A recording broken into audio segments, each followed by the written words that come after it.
My good friend, Rhodes Perry, CEO of Rhodes Perry Consulting and author of Belonging at Work. Thank you so much for being here with me, Rhodes. You're my last guest today, and I'm happy to see your smiling face. You I'm are. so excited for you. You did it. Your book is out there. How are you Thank you. feeling? I mean, I've been like kind of a like high tension today, even though it became a bestseller last night. My level of tension has been like really high, and I feel much better now that this live stream is happening, and I've had great conversations. But I mean, you've written a book. You have a new book coming out in a few months, so you know what the author journey is like. Oh yeah. Yeah. There's ups and downs. I feel like when you have that idea in the beginning, there's so much excitement. It's like, I have to get it on paper now. And you get it on paper and then that's like maybe 1/3 of it. It's everything that comes after that, right? It's a lot. Oh, It's so much that comes after it. Yeah, absolutely. Well, I love your first book, Belonging at Work. I think your second book's going to be, even more exciting, sort of bringing that to the next level. What's this? Can you remind me the name of your second book and when yeah, it comes out? it's called Imagine Belonging. So it's about vision setting and I mean obviously beyond vision setting, just knowing the direction that you're heading in rather than kind of taking these very, you know, tactical approaches to DEI where it's like, we've done the one thing, so we've done everything, we've solved it. It's really having a roadmap of knowing where you're going and being very clear about when you're on track of what it's starting to feel like, when you feel safer in the workplace, when you have more trust and, that elusive feeling of belonging. If you can feel that more consistently, how is that going to change your work experience? So it's exciting. I'm looking forward to it. I'm super. I mean, your book coming out today gives me hope of like, okay, all right, like there's an end goal, right? There's finally an end where you're like, okay, the book is good enough. Yeah. Like you just have to walk away from it for a while. Yeah. Yes. There's got to be that point in which you're like, all right, enough. I'm done overthinking this. Yes. Yeah. I can overthink this for many more months, but yes, it's time to finally release for sure. One of the things I love about your first book and your whole business is built around this concept of belonging, which, to be honest, I don't talk about in much in my book. I have an epilogue about belonging because I kind of establish it as the holy grail. Like if you do these other things, this is what you ultimately can achieve. It's sort of something. It's more aspirational. So, can you tell me more about your perspective on belonging and how everyone has a role to play in it? Mhm.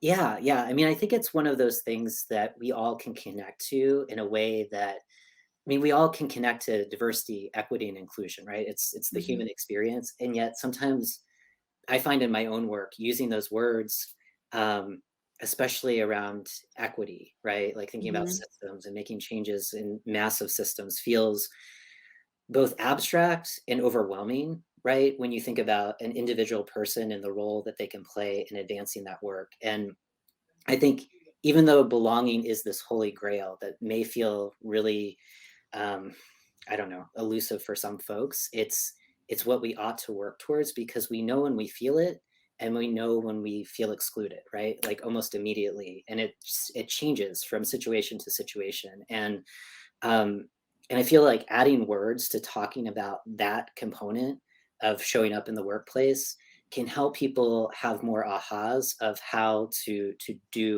get there, right? And I think that's the elements of everything that comes with understanding diversity, and what that means, and how that's different from inclusive practices versus changing systems that look at giving people what they need so that they can do their best work, and that's kind of taking that equity component. So it's just trying to make this work more accessible, or as accessible as I can. That's my approach. That's why I do what I do. And I love what's in your book because you're sharing possibilities, proven strategies that workplaces are already doing, right? And I think that helps build up confidence for leaders who just might be getting started with the work of like, I'm not sure we can do this. And your book is like, actually, you can. And here's a million different examples of how you and maybe just try one. I like how you phrase that. Maybe just try one of those things, maybe once, hopefully Yeah. more than once, and you might get some really positive results.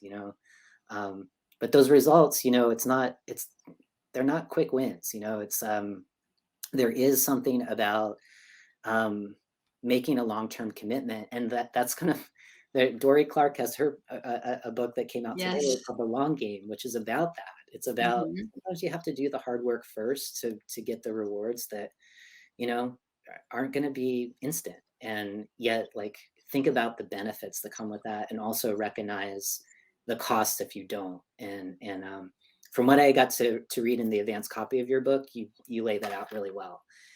So I hope everybody watching get a copy of the book and learn. It's maybe don't overthink it. Like there are things that are ready and accessible for you to do right now. Um, so Thank thank you for writing it. No, thank you. I've appreciated your support along the way. I've appreciated your friendship along the way, and that you're just a text away for bouncing ideas off of each other, and that means a lot to me.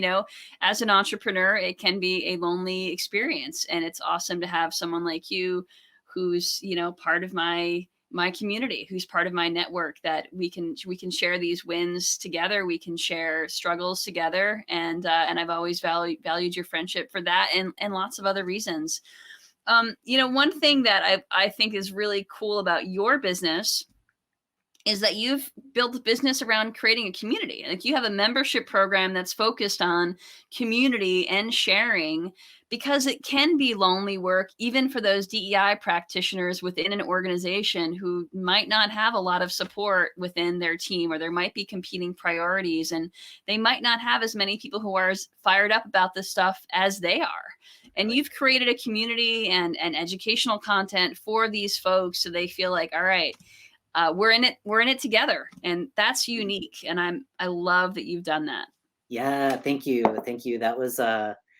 That was largely like thinking of my younger self doing this work in a big system. And I remember, I was reporting to a commissioner, right? So someone who has like ultimate power, decision making authority, resources at the ready. And I remember him saying, I love what you're doing. You're having such a massive impact, and I'm ready to cut out all of the red tape. Just let me know. However, I have no idea how to support a position like yours. And, I remember that. And then as I was doing more DEI work, sharing that experience with other folks, whether they're CDOs or DEI coordinators, and how much that resonated with other folks of like, oh my God, like you too. I'm like, yes. And so, that was kind of the idea of why not have a space, and in a space that's not, I mean, we're not talking about the topics that we often share with our clients. The clients are at a different level, developmentally, than kind of where we are and how we're trying to grow as DEI professionals. But a space that really gets at the root of some of the thorniest challenges that sometimes we don't know, or we need to crowdsource, we need a workshop, we need to talk through, we need to have a space that kind of like leaves the judgment at the door and allows us to just say, look, I've tried X, Y, and Z, I feel a little stuck, has anyone else been there? And it's amazing, like when you do have a community of people, there's other folks that might be a little bit further ahead than where you're at, and it's like, oh, I that happened to me 5 years ago, and here's some ideas, this kind of worked, and the result was kind of okay. Maybe you'll want to try that, or consider it. And it's like community care in action, which is like a compassion practice, right? Where it's like, if I have the energy today, I am ready to give as much as I can because I want to see your success. And sometimes you show up in the space and it's like, I've tried everything, and I need a lot of support. So that's kind of what the community is about. And it's been exciting to watch it grow, and it gives me a lot of life. So I feel like anything, when you're running your own business in the world of entrepreneurship, it's like when you kind of find a group of people that get where you're at, and really kind of fill your cup. To me, that feels like it's the right direction. So it's exciting to see where it's going, and to grow. Yeah, I Yeah. love that. And I think especially for people who are new to this, organizations, whether they're early on in the DEI journey, or practitioners within organizations that are they especially need some support, which is, I mean, that's the reason I wrote my book. You know, I wrote Inclusive 360, especially for organizations early on. I don't know the sort of the experience level of the folks within your own community, but it seems like there's a lot of synergy there. You know, folks who are very passionate about this, but they need to move from good intentions and into action. It's so easy to overthink it. It really is. I love what you're doing. I'm grateful to have you as a friend. I'm grateful that you're just a text away, Likewise. and for your inspiration these years. So thanks for being a good friend, Rhodes. I really appreciate you. Yeah, absolutely, absolutely. Savor today. Congratulations on bestseller status, and it's just the beginning. Books tend to you're at the beginning of talking about Inclusive 360, and it's going to be exciting to watch. What you're building evolve, and support so many folks that are ready to do this work and just need some additional courage and those proven strategies that you write so well about in the book. So Thank you. savor everything today. Well, we will have to connect offline about my next big idea for the book, or Yeah, the concept. So it's there for those of you watching. There's more to come. I'm very good. excited about what's next, and there's no bad way to get started. You just have to get started in this work. You just have, and everyone has a role to play. Even if you're not a manager, even if you're an individual contributor, you have a role to play in creating a more equitable and inclusive environment. We all, it's not just about HR. It's not just about leadership. It's not just about management.